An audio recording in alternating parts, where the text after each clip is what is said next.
Здравствуйте, меня зовут Напшева Семир, я заместитель руководителя Академии спорта народа Абаза.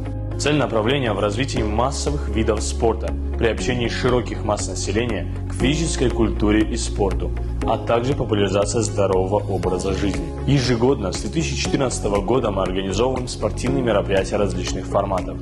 Атлетические соревнования «Рекордсмен народа Абаза» собирает каждый год около 100 спортсменов-любителей. Спартакиада среди офисных работников уже третий год собирает свыше 200 участников. Универсиада среди студентов средних и высших учебных заведений Карачаево-Черкесской республики вовлекает более 300 участников.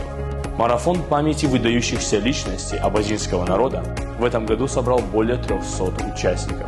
С 2024 года запущен проект «Аульские игры», где каждый месяц внутри абазинских аулов проводятся соревнования, подготавливающие спортсменов к ежегодным играм народа Абаза. В течение года проводятся соревнования, где школьники абазинских муниципальных учреждений борются за кубок Академии спорта народа Абаза.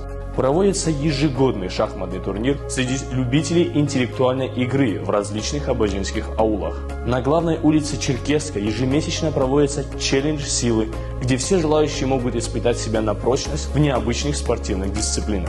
Данный проект собирает свыше 100 участников, а в медиапространстве набрал суммарно более 1,5 миллиона просмотров. Спорт – это не только способ поддерживать здоровье, но и путь к самосовершенствованию, дисциплине и новым достижениям. Присоединяйтесь к нам в стремлении к здоровому образу жизни и спорту.